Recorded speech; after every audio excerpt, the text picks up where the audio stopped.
Hey and welcome back. So yesterday we were in New York in the early 1990s, and today we are moving on to Barcelona in the mid 1970s.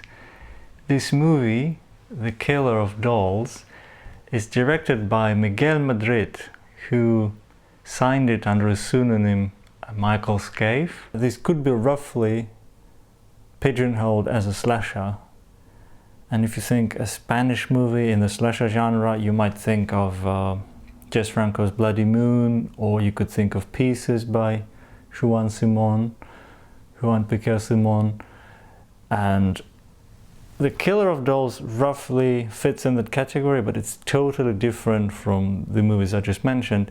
In fact, this movie exists in a genre of its own. If your idea of Spanish horror goes along the lines of like Paul Naschy movies or Jess Franco movies or maybe the Blind Dead movies, The Killer of Dolls doesn't really fit into any of those categories.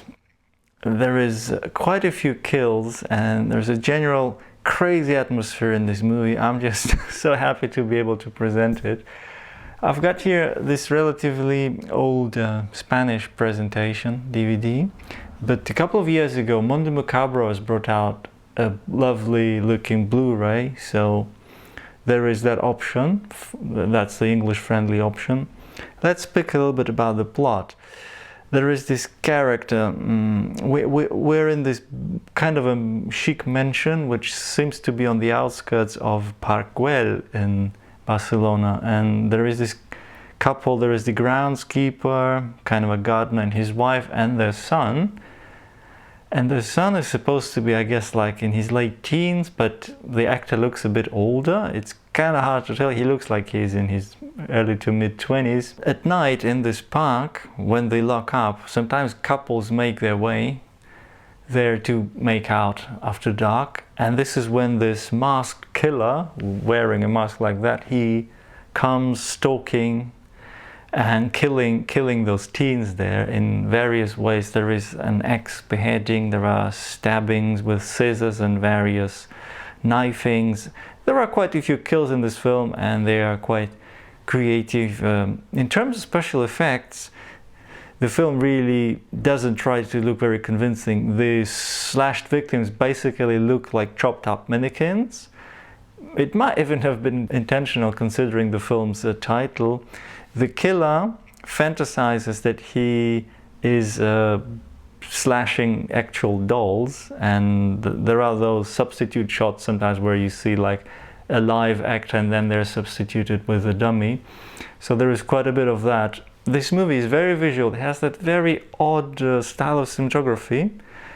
There are lots of mobile shots and they are quite wobbly, and there are really wild zooms. So it looks quite unusual also in terms of the kind of locations they use there in Park Güell, which is some of those architectural landmarks are very unusual looking. Speaking of the main actor, he is insane. The name, I'm not sure, his name isn't here on the box. His performance is so out there. I mean, overacting doesn't even begin to cover this one. You know, there is that legendary performance from Jack Palance in Eugénie de Sade from Jess Franco. It's that kind of wild, just not drunk. He seems to be able to deliver. It's a very emotional performance and very unrestrained one. It's completely ridiculous and overblown.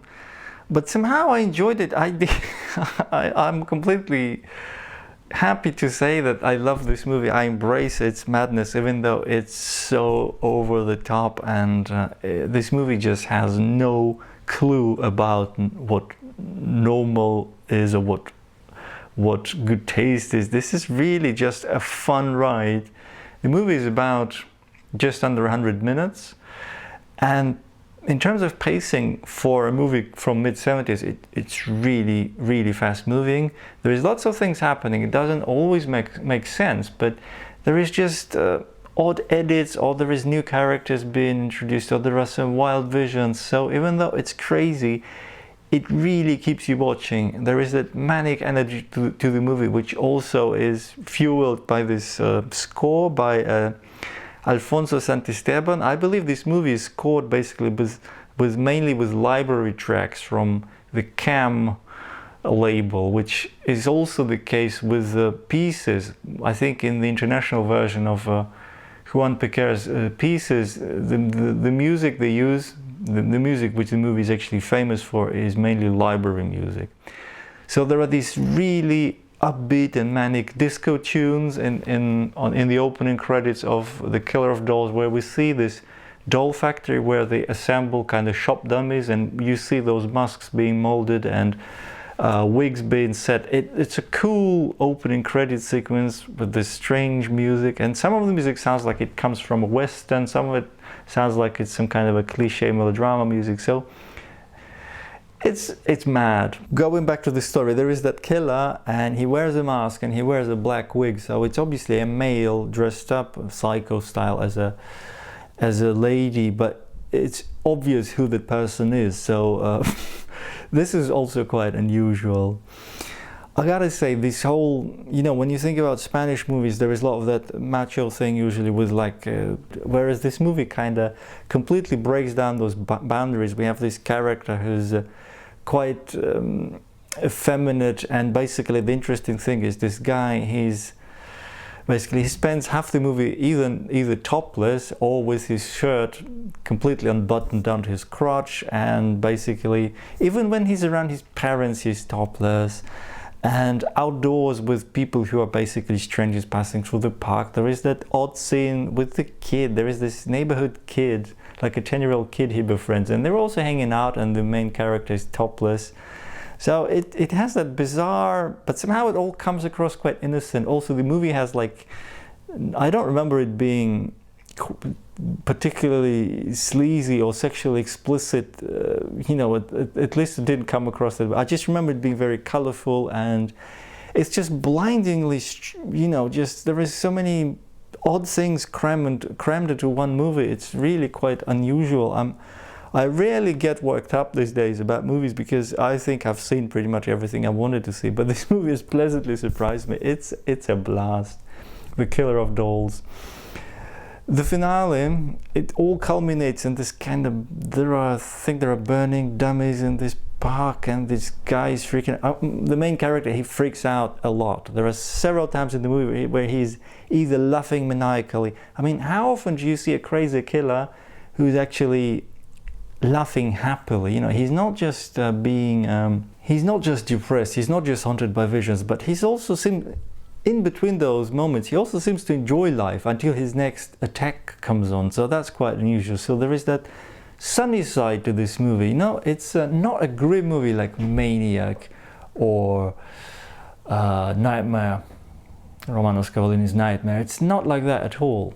It has a lot of overacting, like if you think about Renato Polselli's movies like Delirium or Reincarnation of Isabel. That kind of, acting is typical for this movie. It's very theatrical, and this movie disregards continuity as well, I gotta say. Like at the beginning, early on, you already see the main character. He rides his bicycle, and we see sometimes his point of view of the road, and his point of view was shot on a completely different day in a rainy weather, and when we see him from the side riding the bike, it's just normal sunny day. So that sort of thing is completely fine in Killer of Dolls.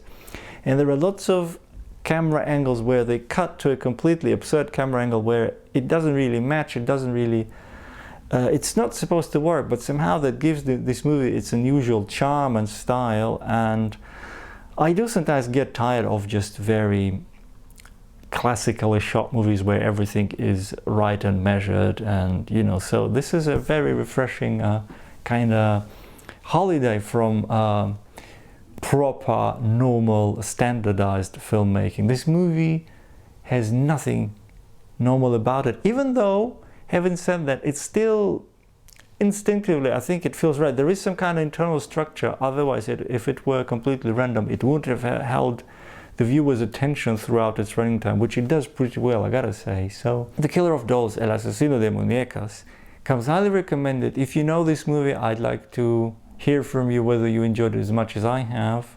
I think it's just a very unusual case of a genre movie which crosses over into art house by way of burlesque. So, nice one. And it's a movie which is full of life, which I think a lot of contemporary films, even though they mean well and they're well acted, sometimes a lot of today's movies can be quite grim and lifeless, like everything is computerized and digitized. Whereas this year it's a bit absurd, and clearly the film shows its age in terms of fashions and, you know, the filmmaking techniques they use. Like I mentioned, special effects don't really hold up, but it's a fucking great time. The Killer of Dolls, day 23 of 31 Days of Horror. Thanks for watching. Bye bye.